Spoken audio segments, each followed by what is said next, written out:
2 proven ways to become rich. Number 1 obviously business.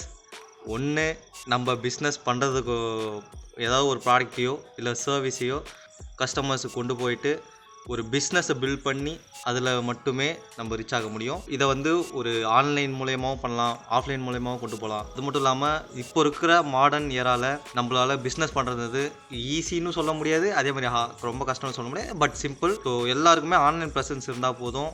இந்த ஐபாலை யாருக்கு அவங்க பக்கம் கொண்டு வர முடியுமோ அவங்களால கண்டிப்பாக பிஸ்னஸை கொண்டு வந்து அதை ப்ராஃபிட்டபுளாக கொண்டு போக முடியும். ஸோ இதுக்கு நீங்கள் எக்ஸாம்பிள்ஸ் நிறைய பேரை பார்க்கலாம்.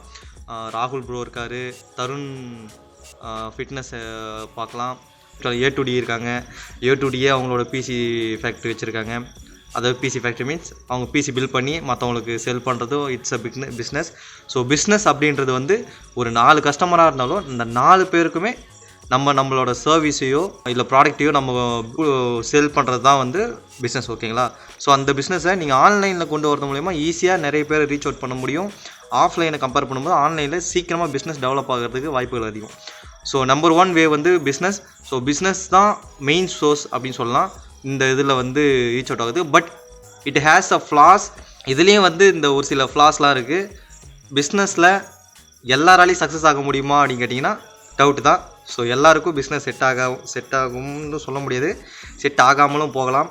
அதே மாதிரி லாஸஸும் கண்டிப்பாக 1 இயர் 6 1 இயர்க்குள்ளே நீங்கள் கண்டிப்பாக அந்த பிஸ்னஸ் ரன் பண்ணும்போது ப்ராஃபிட் அப்படின்ற ஒரு ப்ராஃபிட்ன்றதை விட மார்ஜின் டு மார்ஜின் அந்த இதுவை கூட உங்களால் அட்டைன் பண்ண முடியாது, போட்ட காசை கூட எடுக்க முடியாது அப்படின்ற மாதிரி இருக்கும். பட் நீங்கள் ப்ராஃபிட் பண்ண ஆரம்பிச்சிங்க அப்படின்னும்போது உங்களை யாராலையும் தடுக்க முடியாது. ஸோ இது ஒரு மைனஸ் சொல்லலாம் பிஸ்னஸ் பொறுத்த வரைக்கும். அதே மாதிரியே இது ரொம்ப கஷ்டம் அப்படின்னு சொல்கிறத விட ஆக்சுவலி நீங்கள் என்ன சர்வீஸ் ப்ரொவைட் பண்ணுறீங்களோ அந்த ஸ்கில் உங்ககிட்ட இருந்தால் தான் கஸ்டமர்ஸ் உங்களை தேடி வருவாங்க. அதே மாதிரி நீங்கள் இனிஷியலி பிஸ்னஸ் நீங்கள் ஸ்டார்ட் பண்ணும்போது உங்களுக்கான கஸ்டமர்ஸை நீங்கள் ஐடென்டிஃபை பண்ணுறதுக்கு மார்க்கெட்டிங் நீங்கள் அதிகமாக செலவு பண்ணுற மாதிரி இருக்கும்.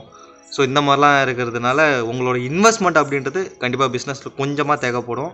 அட்லீஸ்ட் ஒரு லேக்ஸ் அண்ட் லேக்ஸில் தேவைப்படாட்டாலும் ஒரு thousands அப்படி நம்ம ஈவன் ஒரு 5,000 10,000 அப்படின்ற மாதிரி கண்டிப்பாக தேவைப்படும். பிகாஸ் ஒரு ஈவன் வெப்சைட், ஒரு சிம்பிள் வெப்சைட் க்ரியேட் பண்ணுறதுக்கே அமௌண்ட் ஆகும். ஓகேங்களா? ஹோஸ்டிங்க்கு அது டொமைன் நேம் வாங்குறதுக்கே ஒரு 3,000 to 4,000 1 இயருக்கு மட்டுமே வாங்குறதுக்கு மட்டுமே ஆகிடும்.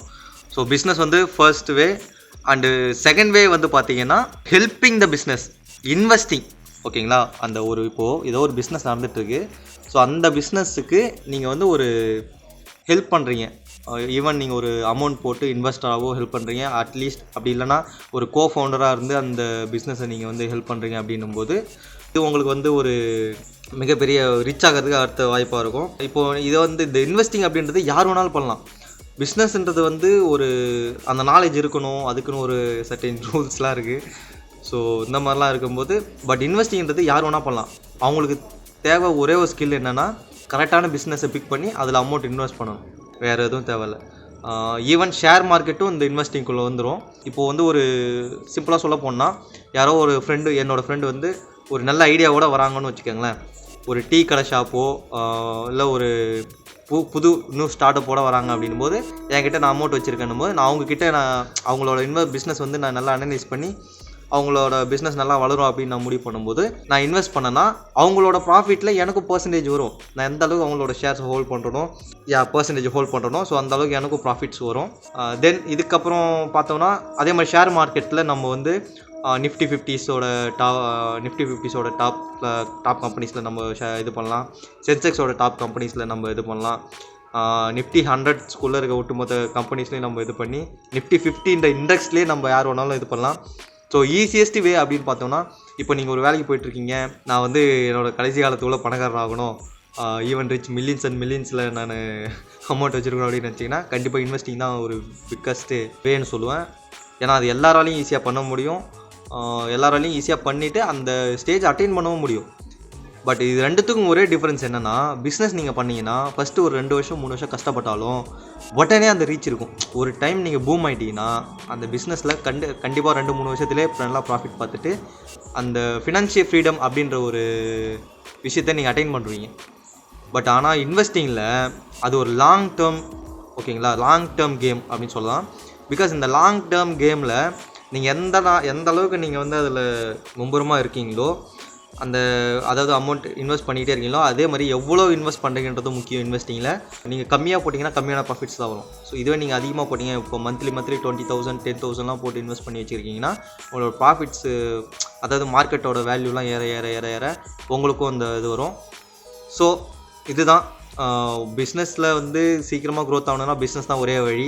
அதே மாதிரி நீங்கள் இல்லை நான் கிராஜுவலாக பொறுமையாக என்னோடய கடைசி காலத்தில் வந்து அந்த ஸ்டேட்டஸ் எட்டினா போதும் அப்படின்னு வச்சிங்கன்னா இன்வெஸ்டிங் இஸ் பெஸ்ட் வே. அதே மாதிரி ஈஸியாக என்னால் பிஸ்னஸ்லாம் பண்ண முடியாது, ரிஸ்க்லாம் எடுக்க முடியாது அப்படின்னு நீங்கள் நினச்சிங்கன்னா இன்வெஸ்டிங் போகலாம். இல்லை நான் ரிஸ்க் எடுக்கிறேன் அப்படின்னு நம்ம நினச்சோன்னா பிஸ்னஸ் பண்ண ஆரம்பிக்கலாம். ஈவன் ஒரே ஒரு ஐடியா மட்டும் தான் தேவை. பிஸ்னஸ் ஸ்டார்ட் பண்ணி அந்த ஜெயிக்கிறதுக்கான ஒரே ஐடியா, அந்த ஒரு ஐடியாவை மட்டும் தேடிக்கிட்டே இருங்க. கண்டிப்பாக பிஸ்னஸை பிடிச்சி வேறு மாதிரி போயிடலாம். இந்த வீடியோ உங்களுக்கு பிடிச்சிருக்குன்னு நினைக்கிறேன். பிடிச்சிருந்தா சப்ஸ்கிரைப் பண்ணிக்கோங்க. பாய்.